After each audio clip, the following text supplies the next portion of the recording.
we are diving into the Dune books, breaking down Paul Atreides' storyline. We're going to be covering Paul Atreides that we know from the movies to the books and beyond. So there are going to be spoilers here, especially down the lines. And if you haven't watched the movie, if you haven't read the books, so just to keep you in the update, here we go. Paul Atreides, let's ride the worm. Oh, and it is a true Shai Hulud, Nick. It is quite grandfather of the desert. Welcome back. My name is Nick. I have Kyle here with me, Pecos with a Zero on Instagram. He's a super talented artist. He's really into sci-fi. Highly recommend checking out his channel. It's freaking amazing. Or his Instagram account. It's freaking amazing. He also helps us design our shirts at thebestnerdyshirts.com. He has the Dune shirt on. I have my His Dark Material shirt on.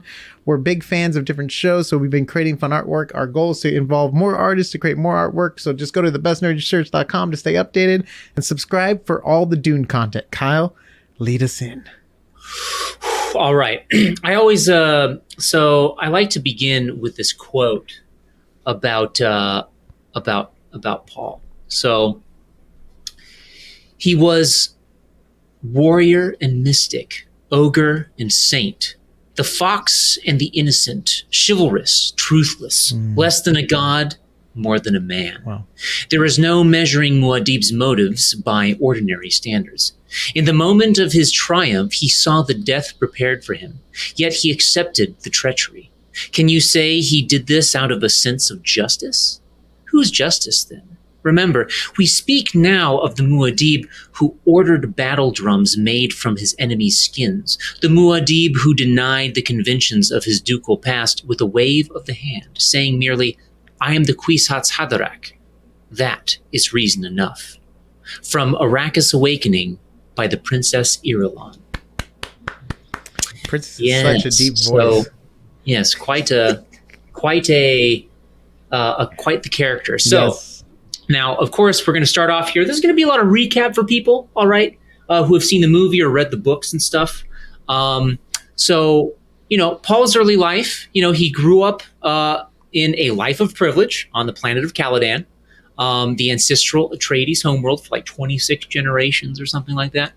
He had no friends of like his own age, but he received tutelage from his teachers, right? So like men like Thufir Hawat, Duncan Idaho, Gurney Halleck, and Dr. Yue, right? As well as deep education in the Bene Gesserit methods and techniques from his mama, Lady Jessica. Now, after his 15th birthday, Paul's father, Duke Leto I, revealed to him that his training was to turn Paul into a mentat. So the theory was that when Paul became Duke of House Atreides, a mentat Duke would truly be like a formidable force within the Landsrat. Yeah. And right? Just in case you guys don't know, we've done breakdown videos on all these different things. Oh, yeah. That's right. And then Paul's latent talents also earned him the attention of the Bene Gesserit, who tested him with the Gom Jabbar. That's hoping the box to salvage thing, right? Yes, the box thing you put your hand in, yeah. Hoping to salvage their breeding program through him, because let's remember, Lady Jessica was like, I'm going to give birth to a son instead of a daughter like the Bene Gesserit want me to, right? Thanos snap. Yes. To the Reverend Mother's surprise, Paul survived the Gom Jabbar. They were expecting he wouldn't. This is what leads to one of my favorite quotes from the movie. Take care, young human, because he passed the test, proving he was human. So this leads us to the his arrival on Arrakis and the desert war that follows. So Paul came with his parents when House Atreides relocated to the desert world of Arrakis to manage the mining operations of the Spice Melange, right? So after a supposed assassination by House Harkonnen on Paul using a hunter seeker, Dr. Yue lowered the defensive house shields and used sedative drugs to disable Leto, Paul, and Jessica, basically leaving the Atreides leaderless and like disorganized under the Harkonnen and Sardaukar military onslaught, known as the Siege of Arrakis. Yes. Right? Which is all in the movie. Yes, this is all in the movie. So the Atreides army was crushed with only a few remnants managing to escape, one of them being Gurney Halleck. And then this attack marked the beginning of the war, essentially. So Paul and Jessica were sent into the desert to die because of the use of truthsayers in the Empire, the Baron Harkonnen needed to be able to say truthfully that he was not directly responsible for their deaths. This is a little nuance that's left out of the movie. Mm-hmm. It's more of like in the movie, it's more like, oh, he's just a treacherous guy kind of deal, you know. But still, it's within the same spirit because she is related to him, right? Jessica, isn't Jessica related to them? Yes, and that's something that that we will probably be revealed to us in the second movie. Is that a spoiler? It is, and that's fine, Nick, because this is riddled with spoilers. I also watched the 1980s movie too. So. There you go. Yes, they try to cover it all in one shotgun blast. It's a riot to watch.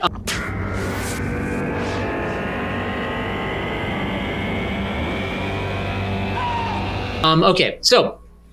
Now, however, this plot was foiled by arrangements made by Yue, who, even though he betrayed the Atreides, he, of course, didn't like the Harkonnens because of what the Baron did to his wife, essentially by killing her.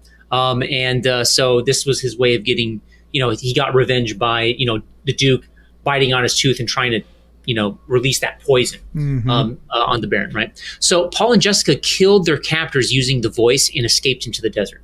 Right now, this is when we start to. This is the beginning of the Freeman Alliance, right? Yep. Which is the turning point in this conflict. So, after a dangerous crossing of the desert, Paul and Jessica managed to meet up with a troop of Freeman who weren't particularly friendly to them at first, right? Mm-hmm. So, Paul and Jessica proved their worth by disarming Stilgar in unarmed combat. That was Lady Jessica using her weirding way, right? And Stilgar gladly accepted them into the troop because he wanted to add that skill to the Fremen people. They didn't have that sort of Prana Bindu training, right? And Paul also met Chani, who was the daughter of Liet Kynes, whom he had seen many times in his dreams, right? I don't even think that's revealed in the movies yet, or in the movie. Yes, it wasn't we get revealed. Dreams of Zendaya. Yes, Zendaya? That's about it.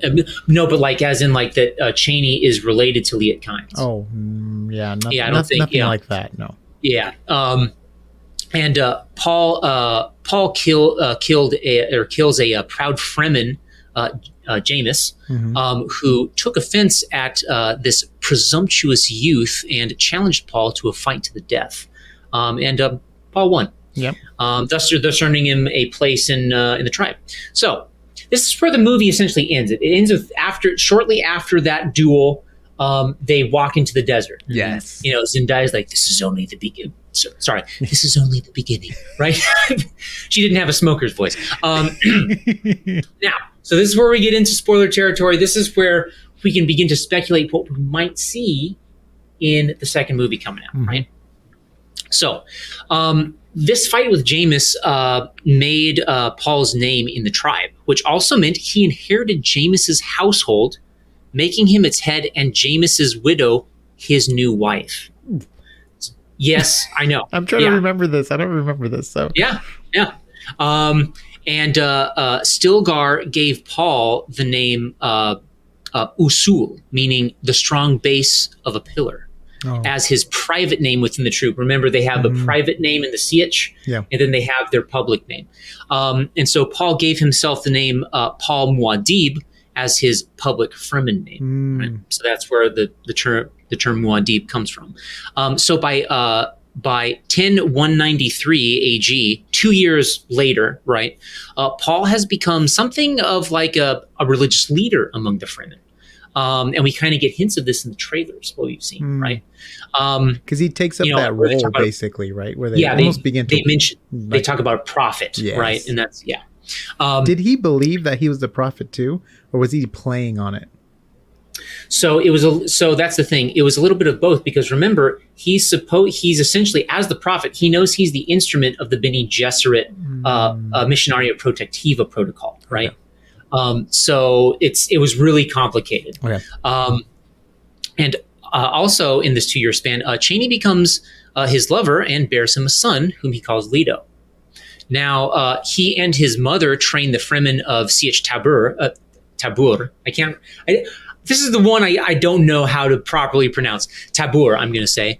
And other Fremen who seek out Paul in the weirding way. right? So he gathers a following. Now, under his leadership, his Fedaykin warriors experience victory after victory against the Harkonnens, and Paul's prestige and aura among the Fremen grows, right? Because we know the Fremen are a merciless, like desert fighting force. Almost that like rival Spartans, right? Yeah, we could call them. Yeah, we could call them Spartans in that sense, right? Because depending on how great you are at battle, the higher the rank you are, almost. In a way, yes. Fighting prowess is a huge. I mean, fighting prowess is a huge thing in Fremen culture. Yeah. So, yeah. And then, however, in order to be truly accepted by the Fremen, he has to become a sand rider. This is also something in the trailers, right? So Paul attempts this and succeeds, becoming a full member of the Sietch, and that essentially means, by being a sand rider, he's got to latch on to a giant sandworm and ride it, right? Yep. And boy, does he hook a biggin, right? Huge. And we also see this in the trailer. That in the book? Was it a pretty large worm too? Like larger than normal? Yes. So it was, I believe they called it like it's a grandfather of the desert. It's huge, right? And I think like Stilgar's like, that's one of the biggest I've ever seen. Real dick measuring contest there. Anyway, we can bleed that out if you want. So the same day, a band of smugglers seek the melange too deep in the desert, and the Fremen of Sietch Tabor spring a trap. Right, that same day as Paul becomes a sand rider. So in the middle of the battle, Paul recognizes his weapons teacher, Gurney Halleck, and calls on him and his men to surrender. He's like, Gurney, we're cool, man. All right, everyone lay down your weapons. Be cool. All right. Gurney is overjoyed and like overwhelmed, right?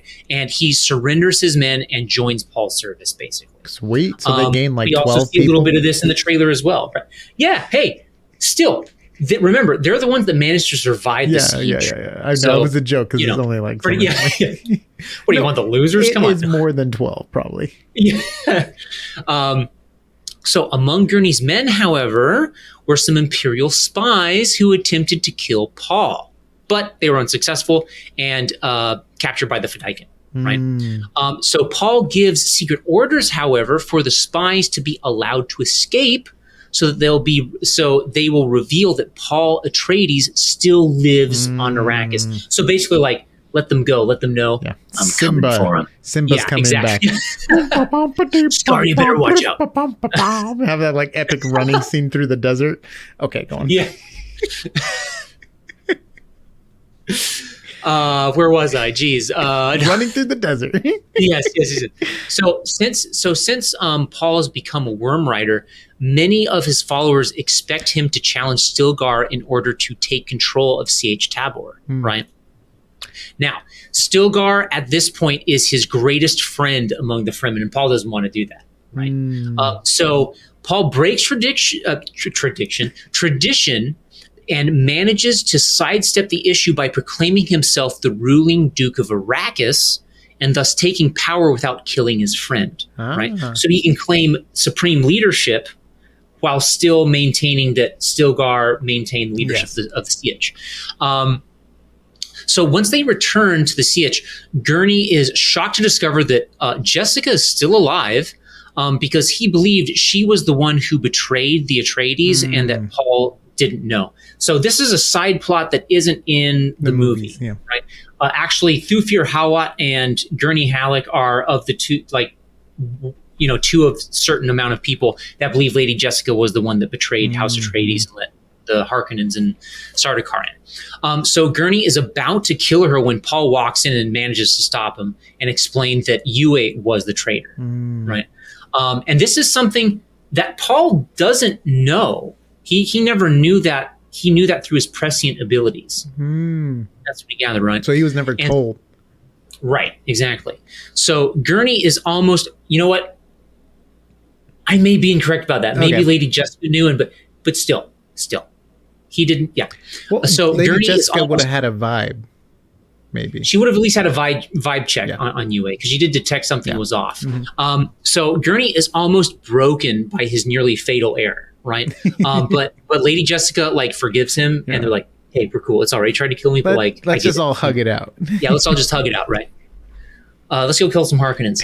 So Paul's power among the Fremen grows even further, but he's still frustrated because he isn't all he he can be, right? So he can't control his sight into the future, and much of it is puzzling riddles to him still, right? So he takes a very risky step and consumes a tiny amount of spice essence. This is what Lady Jessica ingests in order to become a Sayadina, which is the Fremen version of a Reverend Mother, right? And so attempts to perform the male equivalent of the Sayadina ceremony, right? So previously to this, no man has ever survived this experience, and it seems that he failed to do so as well because he sinks into a coma, right? And Paul had neglected to tell anyone that he was doing this, and many people think he's dead, while the Fedaykin believe he's in a religious trance. See, so we can begin to see the religious fervor start to build over Paul's persona, right? And Cheney is called from the deep desert to help. She's out on a mission somewhere, but they're like, "Yo, Cheney, come back. Your lover is in a coma, or a religious trance, whatever." We don't know. Conflicting dialogues here. So through her more personal knowledge of Paul's dreams and desires, because they've talked about it a lot, right? Like what his visions are and stuff. She realizes that he's used spice essence, because no one figured that out yet. And Jessica converts his toxic effects using her powers as Reverend Mother to bring him out of this trance, right? So for Paul, during this time, no time had passed, and he came out of his coma with the power of genetic memory and awakened prescient powers, baby. Jesus himself, basically. Yeah. Well, we'll get into that. Technically, Messiah. He's not as much of a Messiah as we'd like to hope. But we'll get into that. Okay. So yes, sorry. He tells Jessica and Cheney immediately that the Emperor himself is orbiting the planet with legions of Sardaukar ready to attack. Right, because Walken. Now he's like, I see everything. Yes, Christopher Walken. No, you have to do it in a Christopher Walken voice now. I'm orbiting the planet of Arrakis. That's about to attack. No, I know it's not. I can't do that. That's what's his name, Captain How about you Kirk do it? Or whatever. What's his name? How about you do it? I can't do Christopher. Wow, I can't do Christopher Walken. Your father was a weak man. Okay. All right, anyways. Okay. Anyway. Okay. So the Fremen attacks on the Harkonnens have already managed to almost entirely stop the flow of spice from Arrakis, and so this forced the Emperor to act. And he comes to Arrakis with all his Sardaukar and also levies the troops of all the other noble houses to annihilate the Fremen in order to get that spice flowing again, baby. So that's why he's orbiting around Arrakis right now. And by now, the Emperor is aware of who Muad'Dib is, right? So in advance of his arrival, he sends a large Sardaukar force into the deep desert, to attack a siege. So they managed to kill Paul's son and capture Alia, who is his sister. That's who Lady Jessica gives birth to. So that's Paul's sister. But are driven off by Fremen children, old people, and women. Just shows how badass the Fremen are, right? How old was Paul's son? I think he was less than a year old at this point. So he was still an infant. So the Battle of Arrakis begins, right? So after the Emperor himself lands, Paul launches a massive assault using the House Atreides family atomics, or the nukes, basically, that his men managed to retrieve after the Harkonnen attacks. So that's what Gurney Halleck brought to the table, baby. Basically, he blows a hole in the shield wall that protects the capital of Arrakis from the surrounding desert and its fierce storms, right? So basically, a huge chink in the armor, right? So by using the weapons this way, he actually narrowly avoids contravening the universal ban against using atomics on people. So because if he would have used it directly on human beings, this would have required the other noble houses to retaliate with planetary annihilation. Wow. They would have carpet bombed the entire surface of Arrakis with nukes and just glassed it. But would they have done that with all the spice? That's the thing. That's kind of up in the air, This is true. So the Freeman attack under cover of a huge desert storm, right? Riding sandworms from the desert through the hole in the shield wall. So the great static force of the sandstorm then shorts out all the Sardakar's defensive shields. So, like, huge surprise attack. So the Sardaukar are unable to withstand the full force of the Freeman attack, and the Emperor is forced to surrender. So the combined forces of the Landsrad are still looming in orbit around the planet. There's still that massive conglomeration of the Landsrad and their forces, right? But Paul keeps them from making a move by threatening to destroy the spice if any of them try to land. So they have all these spice reserves. He's like, I'm going to blow it all up, guys. So stay cool in space, all right? I'm going to take care of stuff down here on the planet. So in the surprise of Muad'Dib's attack, Alia manages to escape, and in the process, kills the Baron Vladimir Harkonnen. Yes, he's killed by a 2-year-old, essentially. Because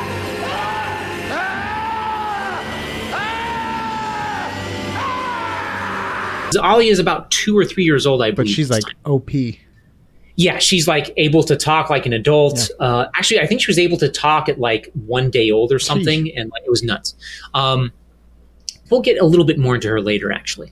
So in a last-ditch effort to relieve himself of Paul usurping the throne, the Emperor calls on the Baron's nephew, Fade Routha, who we have also seen in the trailers, who is an acclaimed gladiator, challenges Paul to single combat, basically claiming the rights of something that's called Conlee, as had been declared by Paul's father, Leto, right?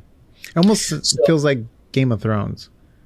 It kind of is. They're able to choose like, that way. Like, like they're able to like, I claim the right of blood feuds, so like no one interfere, right? And so it's like they're like, all right, everyone back up, you know. So Paul agrees, knowing that it is actually possible he might die. In his prescient abilities, he saw potential futures in which he actually was killed by Fade Routha. But after a difficult fight during which Fade Routha attempts treachery, in the form of a poisoned knife and needle, classic Harkonnen, in the classic Harkonnen spirit, right? Cheaters. But Paul eventually triumphs, right? Kills Fade Routha. Okay, so that's the end. Oh boy. So that's the end of the main book and the movies. That is the book. There's the end of Dune, the book, and will probably be the ending of the Dune movie as well. So well, I mean, if we're really going to look into that in the third part of this, after that, because I had mentioned that, like, you know, like, and a lot of people call like Paul like a messiah figure, which really, if you take a look at what happens afterward, he's really not. He's not a savior. He brings absolute destruction to the known universe through the jihad. Yeah. And essentially dies a pauper in the desert, having given birth to his son and daughter and stuff like that. And kind of, you know, and then another thing is that, and of course we all examined this in the third part too, but Joseph Campbell had notably not liked Paul as a character because he doesn't follow the hero's journey. And that's actually why I personally like the Dune series, is because it doesn't do that, because I think it's more true to real life, in the sense that it's a more real story, that like Paul in the end, you know, he dies a blind, solitary man, basically. You know, like the story even continues on after that in his generations, right? So it's not like become full circle in the hero's journey. He kind of piddles out and, you know, goes through different phases, right? So. Yeah. And just so you know, we've been breaking down Dune like crazy. From the Bene Gesserits to the Spacing Guild. We've been talking about everything on the back end, the political side, the science side. It used to be brown when we started this. Yeah, it's true. It used to be brown. But just so you know, we're breaking down all the characters leading up to the movie. Subscribe to get all the updates. Kyle is here to guide us. We're all on this worm heading towards. Hang on, everyone. I'm gonna get us through the desert. Gonna get us to a safe siege. Go follow Kyle on Instagram. Pecos with the 0. super talented artist. He has his own little sci-fi project going on. He's writing something. I'm going to stop there. I'm not going to go any farther. You go to his Instagram. Let him know you came from Azart. We'll probably do more sci-fi stuff in the future here. So subscribe for more Dune content, HBO Max content, sci-fi content, and we'll see you on the next Azart. You. Oh yeah, dude. Yes, dude. Ooh.